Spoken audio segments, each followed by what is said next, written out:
Hello students, I am VLN Swarupini, lecturer in biochemistry from Sri Venkateswara College of Arts and Science, which is affiliated to Adikavi Nannaya University, Rajahmundry. Now I would like to discuss about second BSc fourth semester biochemistry paper, that is intermediary metabolism. And from this paper we are discussing about the topics that we have in the unit 2. Now, let's see about the topic ketogenesis, which is the important short answer question. So, ketogenesis. So, here by the name itself, you can understand it is nothing but the this is nothing but the synthesis of ketone bodies. So, here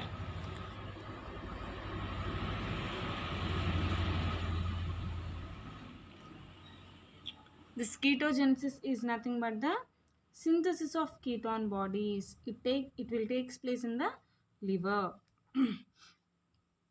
So the enzymes for ketone body synthesis are located in mitochondrial matrix. Okay. So whatever the enzymes which are responsible for the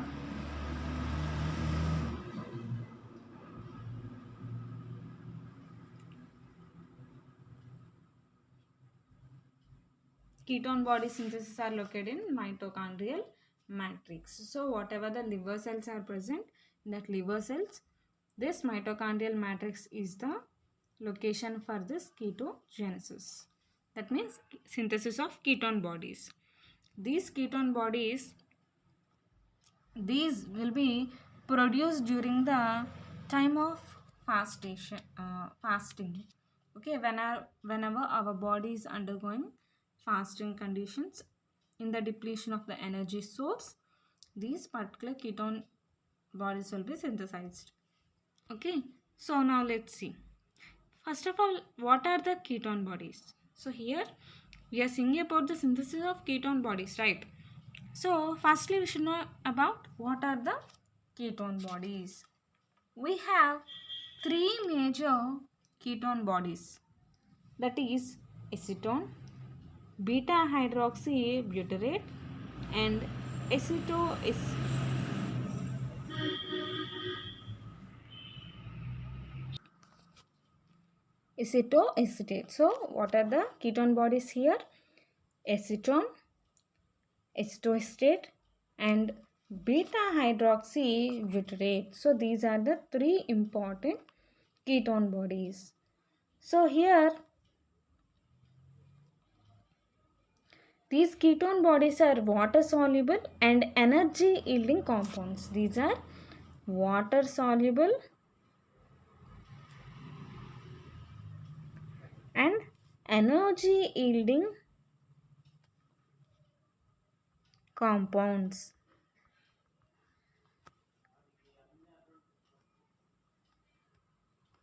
Okay, energy yielding compounds. And now let's see how this particular ketone bodies are synthesized in our body. So before that, let's see the structures of these three ketone bodies.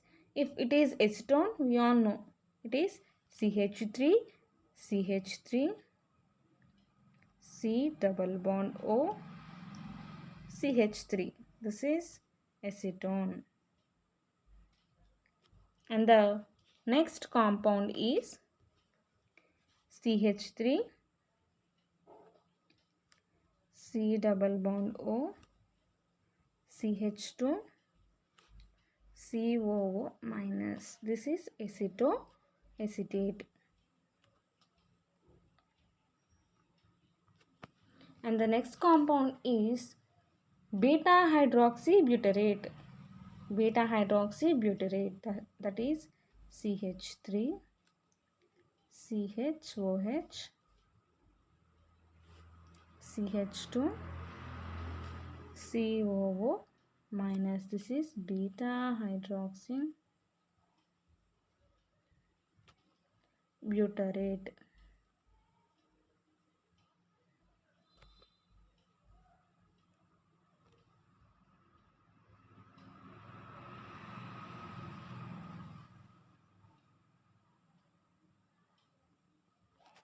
Okay, so these are the structures. So if you see in acetone and acetoacetate, we have a functional group, that is C double bond O, and in the beta hydroxybutyrate we have CHOH as the functional group. So this is about these ketone bodies. Now let's see the synthesis of these ketone bodies. So for this production of ketone bodies, acetyl CoA, which is formed from the carbohydrate metabolism, that means acetyl CoA, which is formed by the oxidation of fatty acids. Which oxidation? Beta oxidation of fatty acid. At the end of the beta oxidation of event chain fatty acid, we got 2 carbon acetyl CoA. It may enter Krebs cycle or it undergoes ketogenesis. Okay, so now let's see this acetyl CoA, which is formed by the oxidation of fatty acids and or by the oxidation of pyruvate or by oxidation of some other amino acids. This will be the source of this particular ketogenesis. This is the initial product. Here, two molecules of acetyl CoA will combine to form acetoacetyl CoA. Acetoacetyl CoA will be formed. And here the enzyme beta ketothiolase will be the catalyzing enzyme. So here two molecules of acetyl CoA will condense to form acetoacetyl CoA, and this is catalyzed by the beta ketothiolase enzyme. Here this is the first step. Now let's see the reaction. So acetyl CoA, which is a CH3C double bond O CoA. Two molecules of acetyl CoA combine. They will combine to form this acetoacetyl CoA by the enzyme beta ketothiolase. Here the acetoacetyl CoA structure is CH3C double bond O, CH2C double bond O CoA. So here this moiety from the first carbon and this moiety from the second carbon is attached. They both undergo condensation. So this is the first step. So what happened here? Acetoacetyl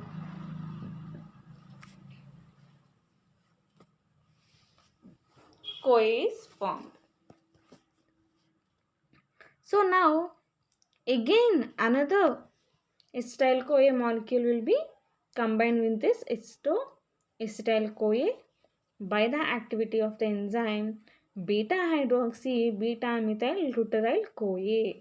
We can simply call this as HMG CoA synthase. Okay, so here acetoacetyl CoA combines with another molecule of acetyl CoA to produce this beta hydroxy beta methyl glutaryl CoA, and the enzyme acting on this particular reaction is HMG CoA synthase, that is beta hydroxy beta methyl glutaryl CoA synthase. Okay, and this particular enzyme is also responsible for the regulation of the ketone body synthesis. Okay, this enzyme is not only helpful in the synthesis of the ketone bodies, it also helpful in the regulation purpose of this ketone body synthesis. Okay, so the next, now let's see the step. So here another molecule of acetyl CoA, CH3C double bond O CoA is combined to the acetoacetyl, that is CH3C double bond O CH2C double bond O S CoA to form this beta hydroxy beta methyl glutaryl CoA, and the enzyme is beta hydroxy beta methyl glutaryl CoA synthase. Okay, so this is the second step. Now let's see the next step. So now next enzyme HMG CoA lyase is an enzyme which will break this beta hydroxy beta methyl gluteryl CoA to form acetoacetate. Okay, this HMG CoA lyase cleaves HMG CoA to produce acetoacetate and acetyl CoA. So here one acetyl CoA is removed from the intermediate HMG CoA. Okay, HMG CoA. So let's see the reaction. So beta hydroxy beta methyl gluteryl CoA. From this one CH3C double bond O CoA is removed, leaving it to form a product called acetoacetate, which is a C double bond O minus CH2 C double bond O CH2. Sorry, COO minus CH2 C double bond O CH3. So this is acetoacetate. And this after formation of this acetoacetate, spontaneously acetone is formed, that is CH3 C double bond O CH3. Just imagine just this, both CH3s is guarding the C double bond O. So just imagine like that. So this acetone is spontaneously produced by elimination of one carbon molecule from this acetoacetate. That is the next step for this particular ketogenesis. So from now this acetoacetate undergoes spontaneous decarboxylation to form acetone, and acetoacetate can be reduced by dehydrogenase, that is beta hydroxybutyrate dehydrogenase, to form beta hydroxybutyrate. So this is how we have got the three ketone bodies: acetone, acetoacetate and beta hydroxybutyrate. So here the carbon skeleton of some amino acids is degraded to a acetoacetate and acetyl CoA, which are important. This acetoacetate is an important ketone body. So here what happens? Some amino acids like leucine, lysine and phenylalanine, they undergo degradation to form these ketone bodies like acetoacetate, and sometimes acetyl CoA is also formed. This acetyl CoA will helpful in the formation of ketone bodies again. So this is about this particular ketogenesis. So this is mostly important for the short answer questions, and sometimes it is also asked for essay question. So just let's say these reactions one by one. Two molecules of acetyl CoA are combined to form acetoacetyl CoA by the enzyme beta ketothiolase.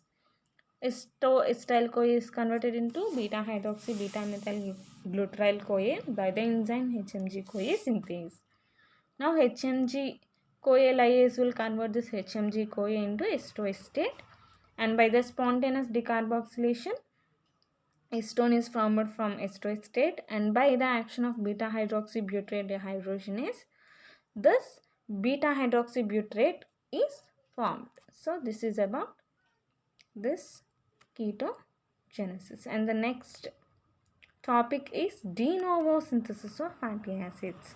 So previously we discussed about the oxidation process of this fatty acids. Now let's see about the synthesis of fatty acids, how these fatty acids are synthesized. De novo means nothing but the new synthesis. That means production of new fatty acid through this mechanism. Okay, so let's see about this. So now let's see about this de novo synthesis of fatty acids. So here fatty acids, before saying this about this fatty acids in general, when we consume carbohydrates or amino acids in higher amounts. That means if we take our diet which is just utilized by our body, that means whatever the amount of carbohydrates that we require per day, if we consume that amount, what happens? That particular carbohydrates will be utilized. So if we eat excess, what will happen? Excess carbohydrates will be stored in the form of glycogen, and if we eat more, then what happens? These will help in the production of fatty acids in our body. So excess carbohydrates and amino acids, these will be converted into fatty acids and stored as triacylglycerol. So this is the major concept for the production of fatty acids, and this process is called as de novo synthesis of fatty acid.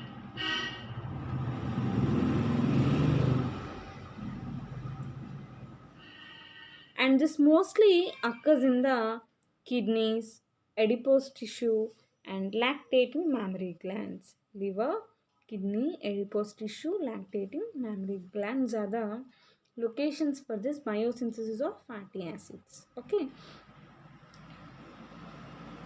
So whatever the enzymes responsible for this particular fatty acid biosynthesis, these are present in the cytosomal fractions of the cell. The cytosomal fractions of the cell. Okay.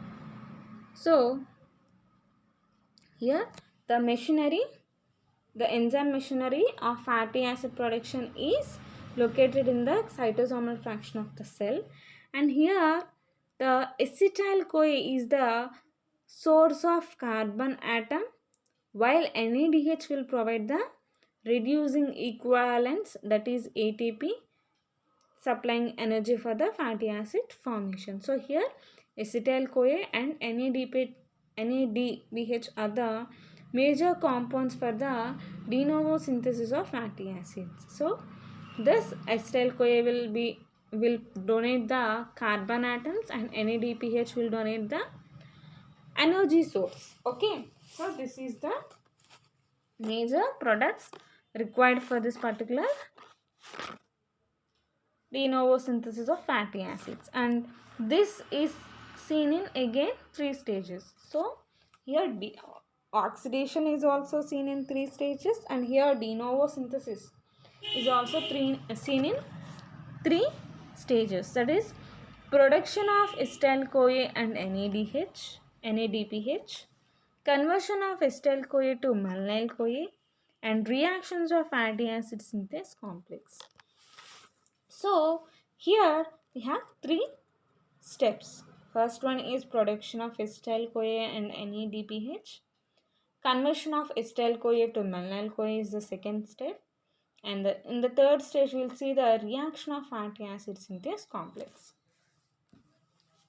Okay, so here, as we got the name, this fatty acid synthase complex. Let's see about this fatty acid synthase complex first and start the de novo synthesis of fatty acids.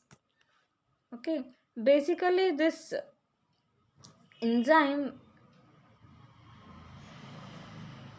is very important for the short answer. Let's see where it is. Yeah, here it is.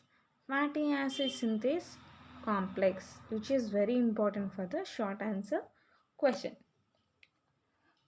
So basically this is a dimer composed of 2 identical subunits, and molecular weight is 240,000. So why I called it as a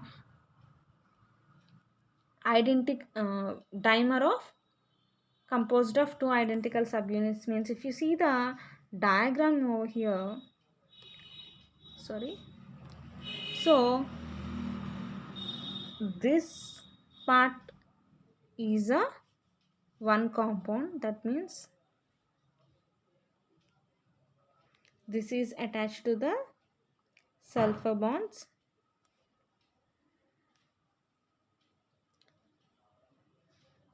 This is a multi-enzyme complex. So this is one monomer and the other one is same. In the same manner we'll see this, which is bound with sulfur bonds. Sorry, sulfur bonds will be produced here in this manner. Okay, so both are identical subunits. Okay, these are arranged in this manner. So that's why we call it as dimer of identical subunits. Dimer of identical subunits. Okay. Basically, I'll try to draw the structure. Of course, it is not clear over here. Do we have any empty space? Okay, let me try here. Okay, see here. I'll try to draw this.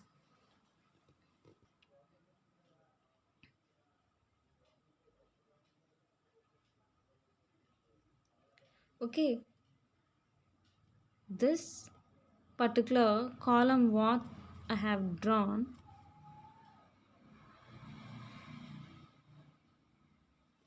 it will contain keto-acyl synthase, acetyl trans acylase, malonyl trans acylase. Okay, and it is attached to a cysteine amino acid and one sulfur group. Okay, and on the other hand, another compound, I'll take on the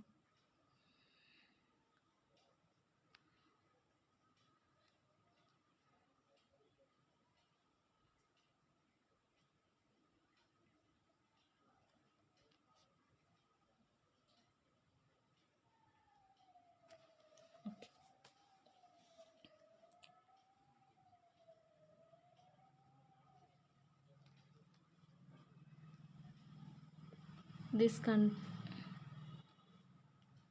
This contains another enzyme here.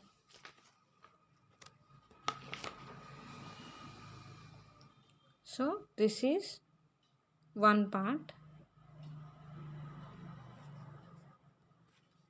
and it contains another SH and phosphopantethine. Here phosphopantethine will be present, and this is one part. And the next monomeric unit, let's draw.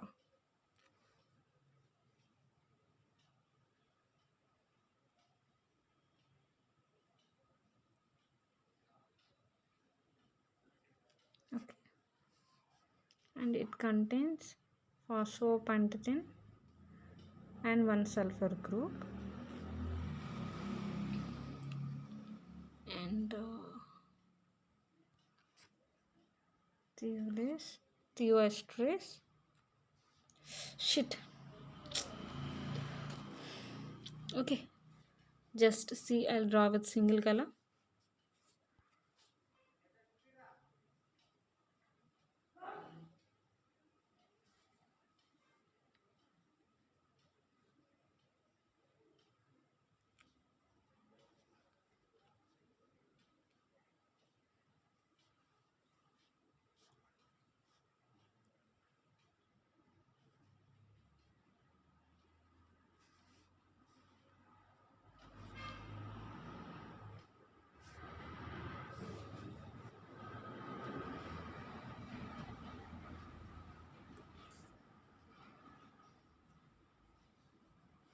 So here cysteine and sulfur,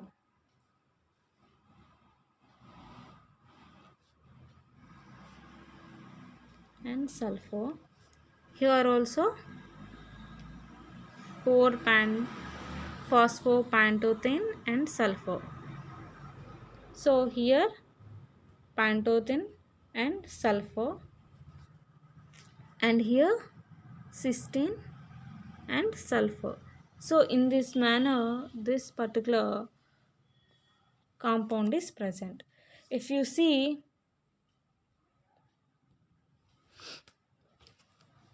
here,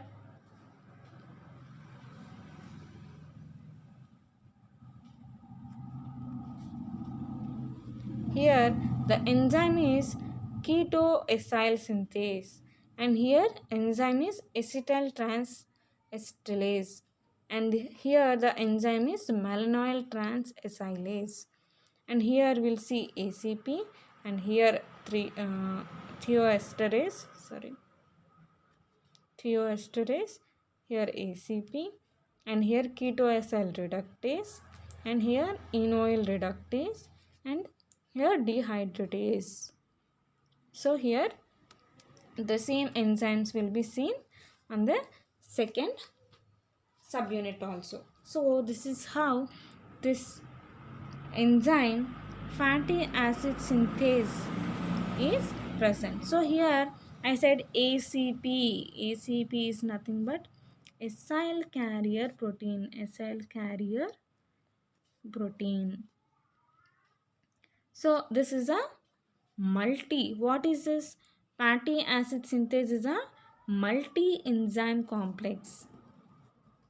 So many enzymes are present as a single complex, and they undergo different kinds of actions. Okay, so now let's see about this particular fatty acid synthase. Fatty acid synthase. So here the fatty acid synthase is a dimer composed of two identical subunits with molecular weight of 2,40,000.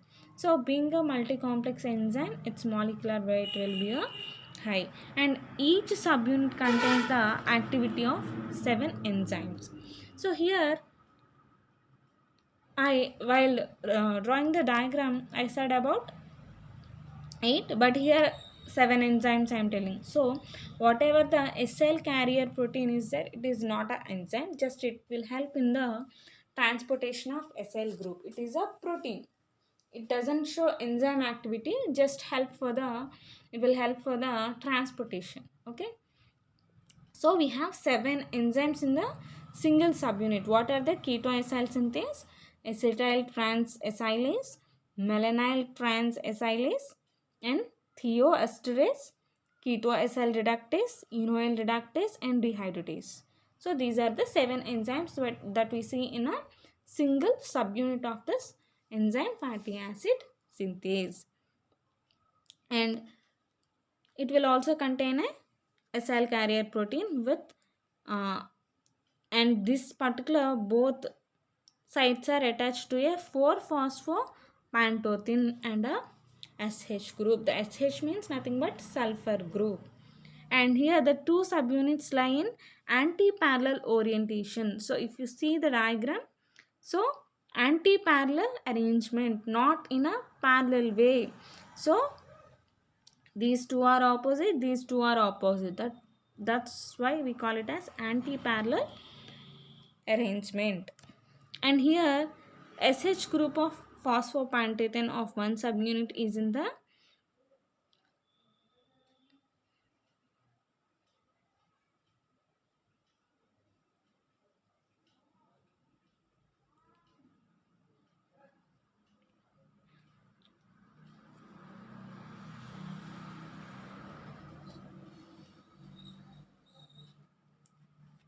a close proximity to the SH group of cysteine residues of the other subunit. So if you see that 4-phosphopantothen is close to the SH group of the cysteine. So in this manner this is arranged. And each monomer of fatty acid synthase contains all the enzyme activities of fatty acid synthesis, but only the dimer is functionally active. So if we have monomer of this particular single subunit of this particular fatty acid synthase, it is not useful. Why? Because in dimer form only this particular fatty acid synthase is active and it shows its activity. All the enzymes will show their activity. And the two functional subunits of this fatty acid synthase independently operate and synthesize two fatty acid to produce this fatty acid simultaneously. So this is about fatty acid synthase complex. Now let's get back to the process of this fatty acid synthesis. The first step is production of acetyl CoA and NADPH. Production of acetyl CoA and NADPH. So here the first step is production of acetyl CoA and NADPH. So let's see that. In this acetyl CoA and NADPH are the prerequisites for the fatty acid synthesis. Prerequisites means just nothing but the important products which are required for the process. So prerequisites are nothing but the compounds essential for the process. And this acetyl CoA is produced in mitochondria by the oxidation of pyruvate and fatty acids. So here acetyl CoA can be produced in multiple ways from the oxidation of pyruvate or by the oxidation of fatty acid or by degradation of carbon skeleton of some certain amino acids, and also from ketone bodies we can also have this acetyl CoA. So we have multiple ways for this acetyl CoA. And but we also know this mitochondria is not permeable to acetyl CoA. So acetyl CoA condenses with oxaloacetate in mitochondria to form citrate. This acetyl CoA and OAA combine to form citrate. This is the first step that we commonly see in the Krebs cycle, because of which this particular Krebs cycle got the name citric acid cycle. Okay. So just recollecting the Krebs cycle. And now next what happens is citrate is freely transported to cytosol where it is cleaved by citrate lyase. It will be cleaved by citrate lyase, and acetyl CoA and oxaloacetate will be separated, and here oxaloacetate will be utilized. And this oxaloacetate in the cytosol is converted into malate. Again it will convert it into malate, and malate enzyme converts malate to pyruvate to produce NADH, NADPH and CO2 are generated in this reaction. So by this both acetyl CoA and NADH are produced. So just I wanted to show you this reaction in a diagrammatic way. Okay, hope it is visible to you. So here what happened, firstly glucose to pyruvate, that means glycolysis is carried. This is glycolysis, and pyruvate is converted into malate, and malate to oxaloacetate, oxaloacetate to citrate. So here again pyruvate is converted into, it enters mitochondrial matrix where it can produce this acetyl CoA, and acetyl CoA combines with oxaloacetate to form citrate, and the citrate will enter the cytosol to produce NADPH. It is converted into oxaloacetate, oxaloacetate to malate, and malate to pyruvate, during which NADPH will be produced.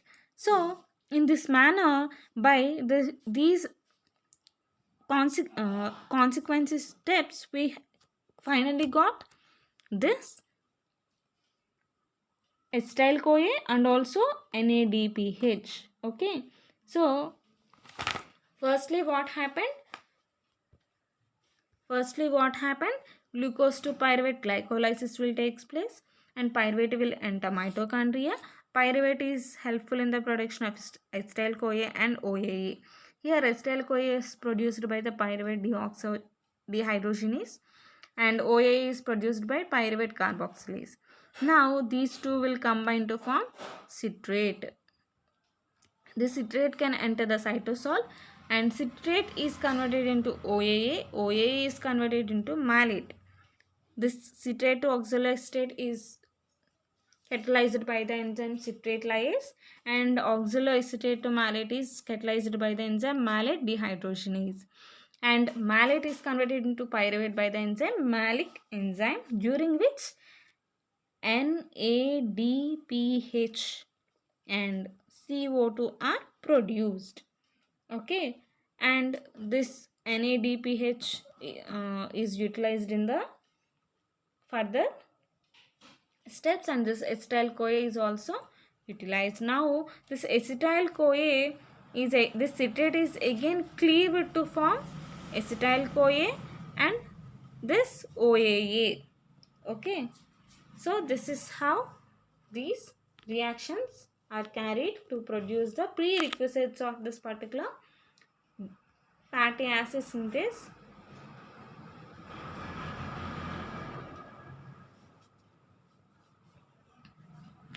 Prerequisites of this fatty acid synthesis. Okay, so this is the first step that we see in this fatty acid synthesis, that is de novo synthesis of fatty acid. So next step is formation of malonyl CoA. Formation of malonyl CoA. So how this malonyl CoA is formed? This is a single step reaction. This acetyl CoA is carboxylated to malonyl CoA by the enzyme acetyl CoA carboxylase, and this is a ATP dependent reaction, and being a carboxylation reaction, CO2 is also used along with biotin. Okay, so here the reaction CH3C double bond O CoA is converted into malonyl CoA, that is COO minus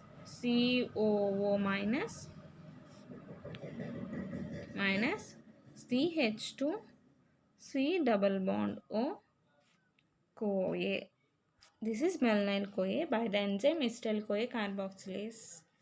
Okay, let's see the reaction.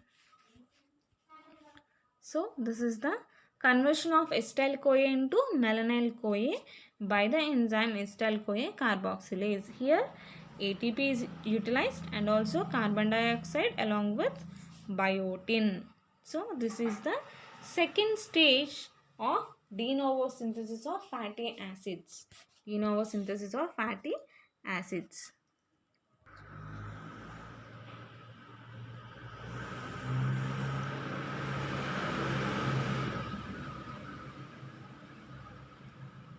So till now what happened? First step, that is formation of acetyl CoA, and also NADPH is carried, and which is followed by formation of malonyl CoA from acetyl CoA. How this happened? Acetyl CoA is produced from pyruvate. Pyruvate is converted into acetyl CoA, and this acetyl CoA combines with oxaloacetate, and this forms citrate. Citrate will enter the cytosol, and in cytosol this particular acetyl CoA will be separated. That means citrate will be separated by the enzyme citrate lyase to form acetyl CoA and oxaloacetate, and this particular citrate again is converted into malate.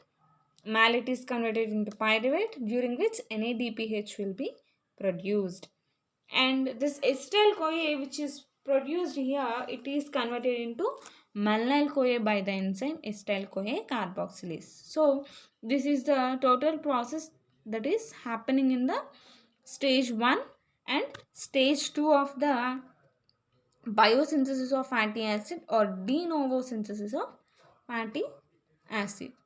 Okay, we will see the third stage in the next class. Write the notes properly. If you have any doubts, please contact me. Thank you, students.